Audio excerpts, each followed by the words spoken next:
Can an initiative by Algeria end the crisis in neighboring Niger? The Algerians are proposing a 6-month transition period from military to civilian rule, while other countries are threatening coup leaders with military intervention. So, how much leverage does Algeria have to push its initiative forward? This is Inside Story.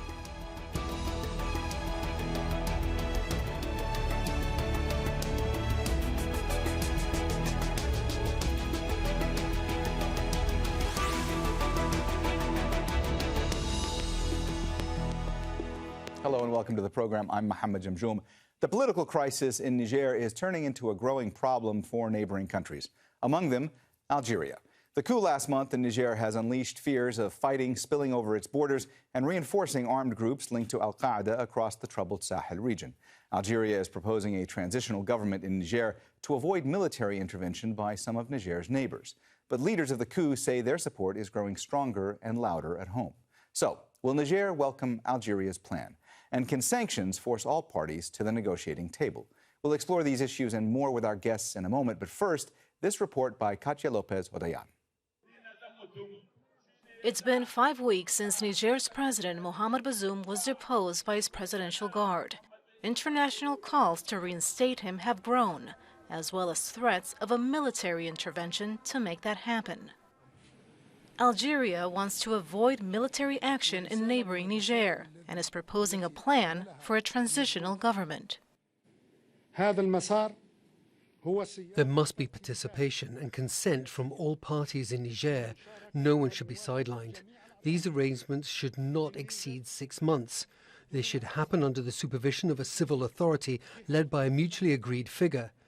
It must include the approval of Niger's wider political spectrum as a way to restore constitutional order in the country. General Abdourahmane Tchiani, who led the coup, wants a 3-year period before restoring civilian rule. The threat of a military intervention from the ECOWAS regional bloc of West African states has apparently done little to deter him. Despite a blockade and sanctions against Niger, neither side has budged, and neither wants to look weak. It is not in anybody's interest, certainly not in the interest of any African country in this bloc. So they don't have a choice. Now, the junta have said they're giving it 3 years. All ECOWAS can now do is to negotiate a shorter timeline. Despite support rallies at home, concerns are growing abroad.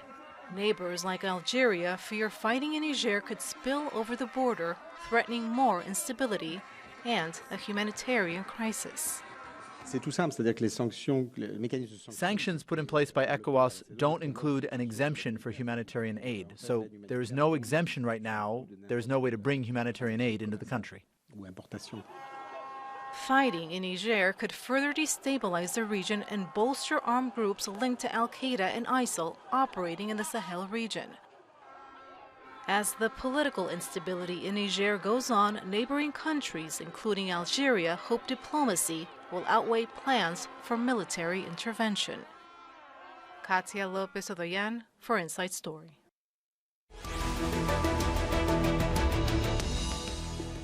All right, let's go ahead and bring in our guests. In London is Alexis Akwajiram, managing editor at the news website Semaphore Africa.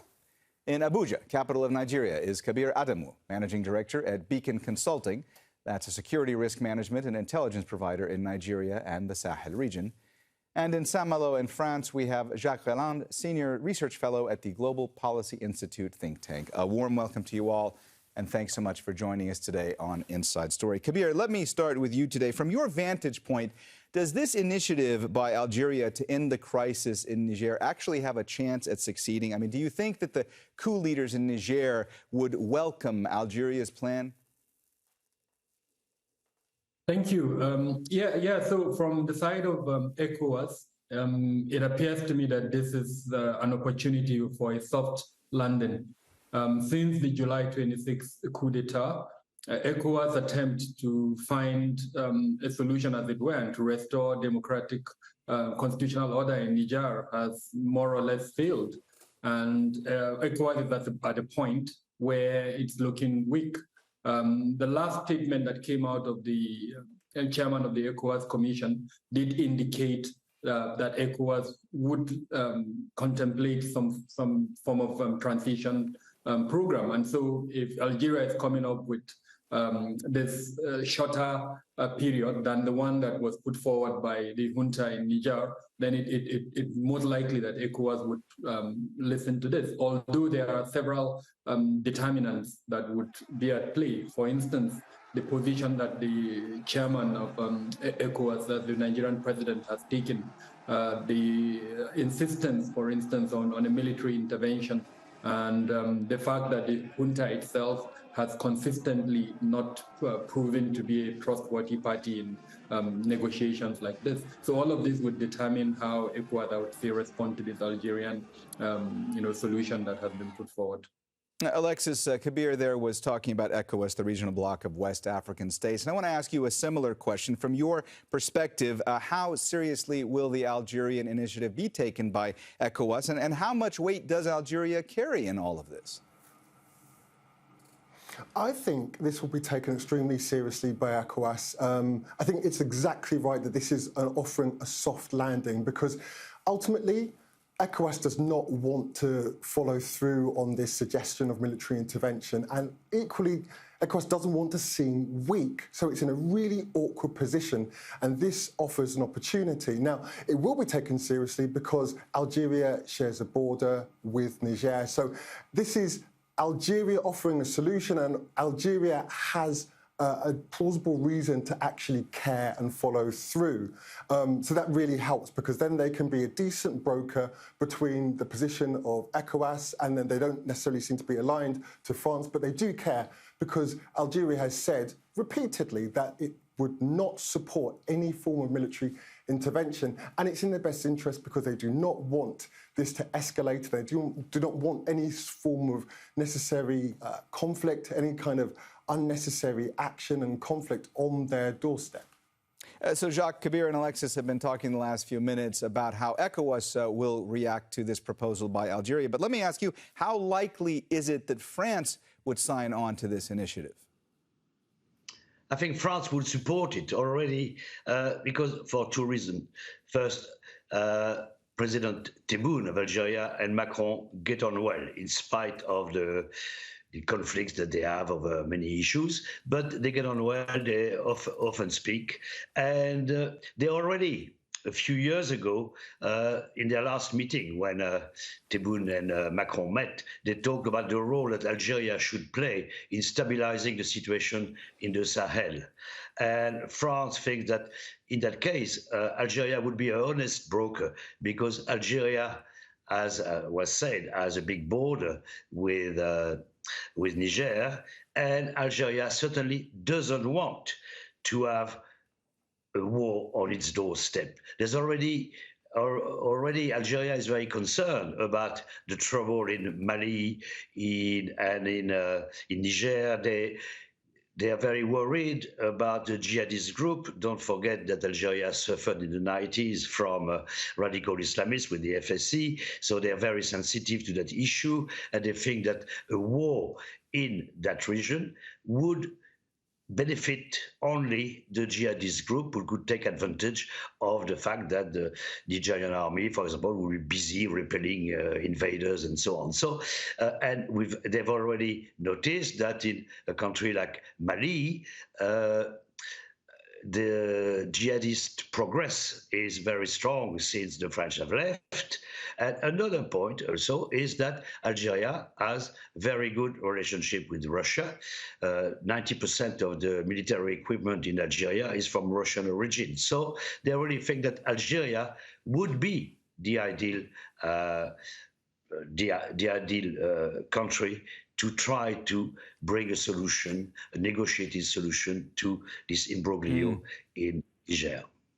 Kabir, if we are considering France's role in all of this going forward, we have to mention that the coup leaders in Niger have accused ECOWAS of being in France's pocket. So I want to ask you how much that has the potential to complicate all of these efforts to come up with a diplomatic solution.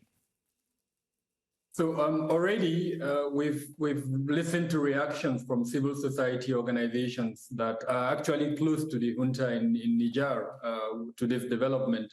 Most of them criticizing the development, suggesting that Algeria is standing on the fence.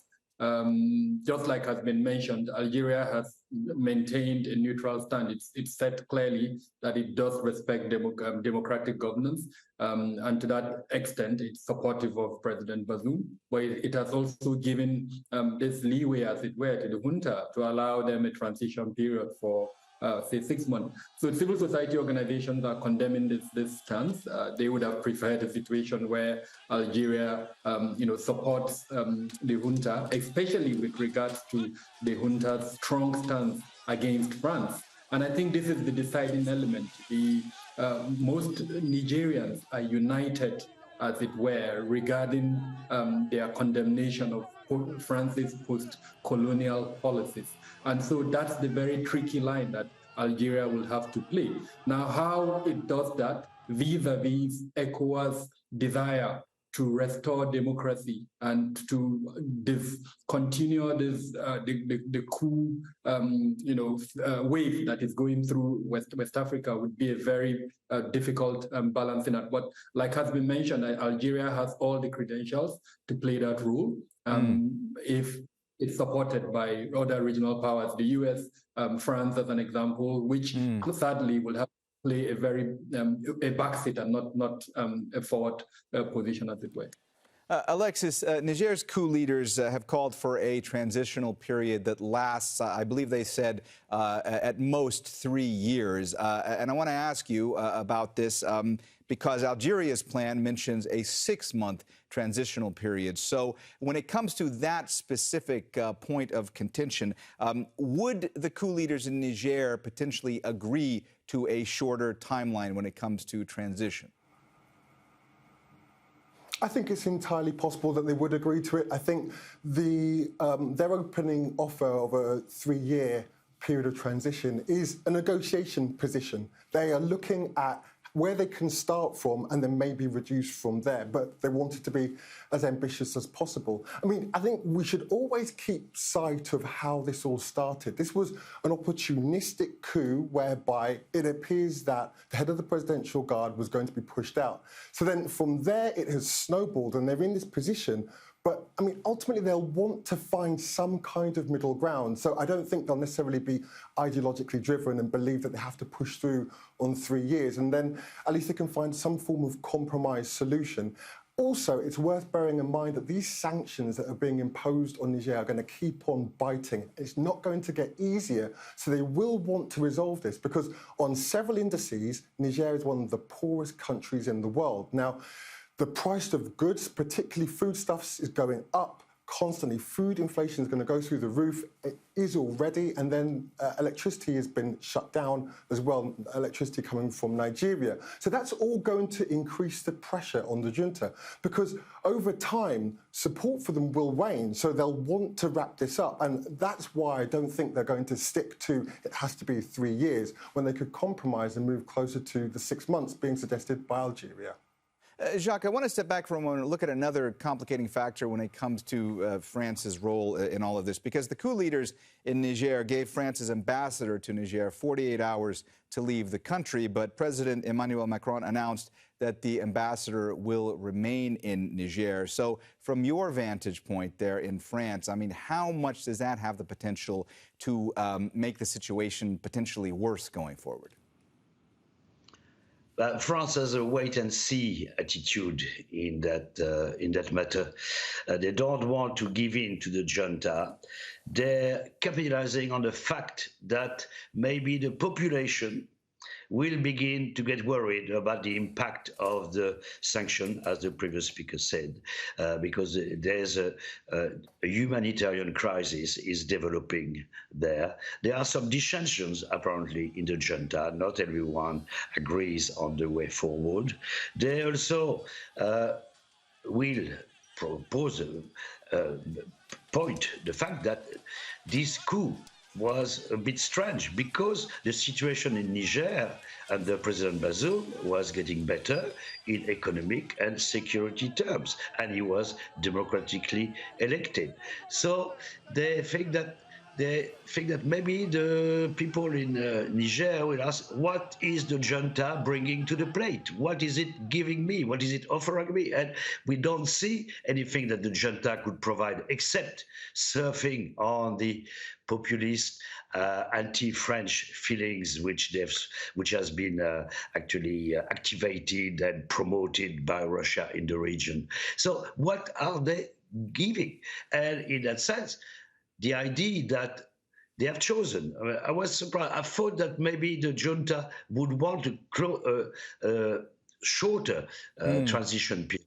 And that's why I think they should agree on the 6 months period, because they have now, they are immediately appointed a new president, President Lamine Zain, who is a reasonable person, well known in economic and Western circles, who inspires confidence. So I think that responding to the demands, the reasonable proposal made by Algeria would preserve. Otherwise, I think they will face a rebellion. We don't know. Niger is a bit close. We don't know the feelings of the population exactly. We don't know what's happening. We know what's happening in Niamey, but I looked at the big meeting in the stadium there. The stadium wasn't full. So we don't know whether they're riding on a wave of popular support or whether what's happening in the country. And from where I stand, I can't say.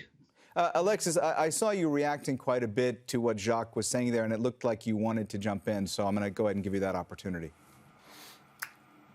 Well, I mean, I was just saying, ultimately, yes, it's clear that the sanctions are going to increasingly bite. And I think at the moment, what the junta has done is they've ridden a wave of popular anti-French sentiment and, more broadly speaking, anti-Western sentiment. But the window of opportunity is closing for them. And with time, these sanctions are going to bite more and more. And there is a danger that the people of Niger will turn on them because life is getting hard. It's also clear that Bazoum was doing well when it comes to fighting the Islamist insurgents operating in the country, those insurgents that are loyal to both Al-Qaeda on the one hand, and then also those who are loyal to Islamic State. So with time, the longer the junta stays in power and the more you see the sanctions biting, people's quality of living really going down, and then they have problems with the insurgents, then it gets harder and harder for the junta. Now, we've seen that with Mali, for example, they found it increasingly difficult to deal with their insurgencies. So it's likely that the junta will take a leaf out of the book that's happened with Mali and just think about how they can find a solution, find some kind of path to accept some kind of compromise solution. Kabir, both Jacques and Alexis mentioned in the last few minutes the anti-French sentiment in Niger. I want to ask you, where was anti-French sentiment in Niger before the coup compared to where it is now? So, I mean, it was palpable before the coup. And, I operate in Niger, and you could feel that wave. And just to correct the point, it's not specific to Niamey. It's all over the country. And it's the existence of the average Nigerian, the level of poverty, the deprivation that he or she goes through. And then thirdly, the role of the social media that has portrayed life in France, as it were, compared to life in Niger, and not necessarily the contribution of bad governance in Niger and perhaps even in surrounding countries that may have impacted in that. All of what the propaganda, the misinformation, the disinformation pointed to was the role of France, especially in the extraction of minerals and the so-called sharing formula around that. So it was palpable. Now, what the junta did is they realized the enormity of that resentment, and they've been riding on it. I think a previous speaker spoke around that. And that has been what has really sustained them. The unison around most Nigerians is this fact that the junta, so most Nigerians are not seeing the coup as an opportunistic coup. They are seeing it as a rejection of France's post-colonial policies in Niger. And I think going forward, this is what the junta has tried to put ahead and make sure they rally support around. Yeah, I mean, there are pockets of resistance here and there, but sadly you're not hearing them. So, Kabir, let me also follow up with you, because you're talking about the junta in Niger utilizing anti-French sentiment to their advantage. Leaders of the coup there also say that their support is growing stronger at home. How much support do you figure they actually have in Niger? Where does public opinion stand as far as you can tell? So there are indicators that would tell us where we are. Immediately after the coup, in the public spaces, the stadium in particular, where protests were being held, you would see the stadium full to capacity. Now, the 1 month marking, as it were, of the coup, which was on August 26th, that stadium was not full. And it may be a reflection of the effect of the sanctions on Niger. It may be a reflection of the reality of the average Nigerian. There are two factors that have emerged: the effects of the sanctions, economic sanctions, and then the inability of the junta, as it were, to improve on security. We've seen several attacks in parts of Niger by insurgent groups, and sadly, the Nigerian military has suffered from those attacks. So most Nigerians are beginning to ask that question.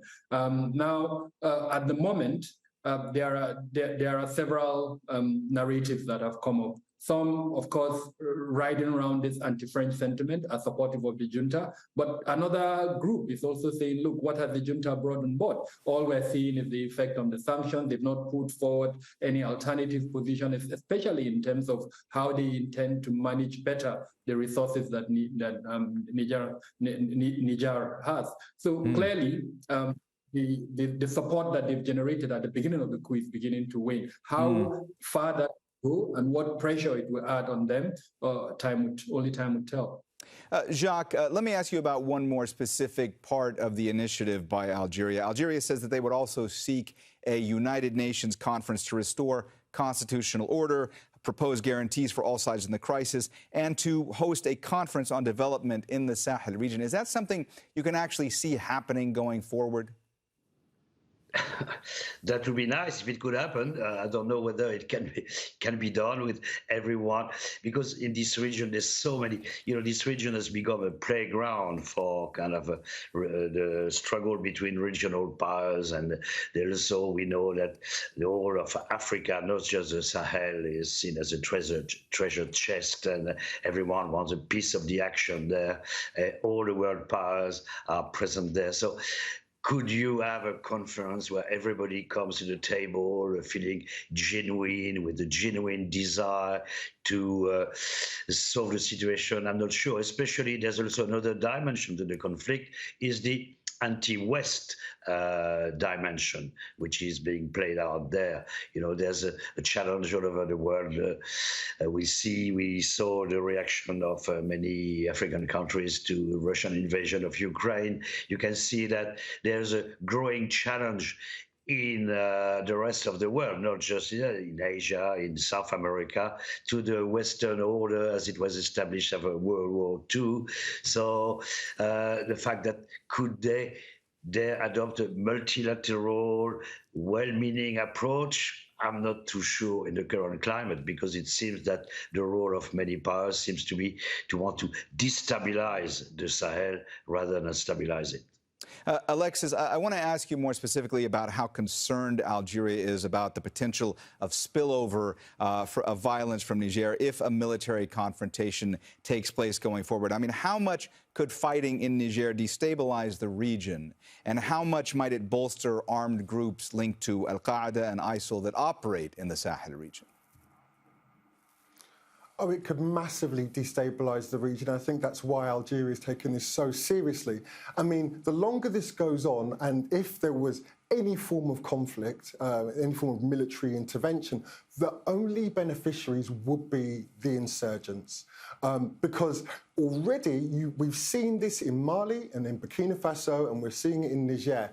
Their armies are already stretched. And Nigeria's army is stretched as well. Nigeria's army is stretched with internal issues around so-called banditry, kidnap for ransom in the northwest, their long-standing Islamist insurgency in the northeast, and various other conflicts such as secessionists in the southeast. So if all of those armies were involved in some kind of military intervention, some form of conflict, they're all being distracted, they're already stretched, and the insurgencies will only get worse. And Algeria realises this. And Algeria already has the bitter experience of seeing the spillover from the fall of Gaddafi in Libya and NATO's intervention there. So they know that no good ultimately will come of this. It will only destabilise the region. It won't make the region any more stable. And that's why they're taking it so seriously. And Kabir, if we're talking about destabilization and spillover of violence, we must also mention the humanitarian aspect to all of this. And I want to ask you, from your vantage point, what kind of humanitarian crisis might we see if fighting does break out in Niger? The UN has spoken already around that. I think the last statement by UNICEF indicated that about 2 million children would be at risk of starvation already. And this is just because of the effect of the sanctions on Niger by ECOWAS. Now, if this degenerates into a war, a military intervention, you can imagine the impact it would have on the 25 million population in Niger, plus the several refugees and others from Nigeria and other neighboring countries that are in Niger. I mean, we're already monitoring reports, which is a little bit strange, that in spite of the circumstances in Niger, you still have refugees from other countries coming into Niger at the moment. So clearly, the humanitarian consequence of the military intervention is going to be huge in a region that is already suffering from different conflicts. All right. Well, we have run out of time, so we're going to have to leave the conversation there. Thanks so much to all of our guests, Alexis Akwajiram, Kabir Adamu, and Jacques Reland. And thank you, too, for watching. You can see the program again anytime by visiting our website, aljazeera.com. And for further discussion, go to our Facebook page. That's facebook.com/AJ Inside Story. You can also join the conversation on X. Our handle is @AJ Inside Story. From me, Mohammed, Jamjoom, and the whole team here, bye for now.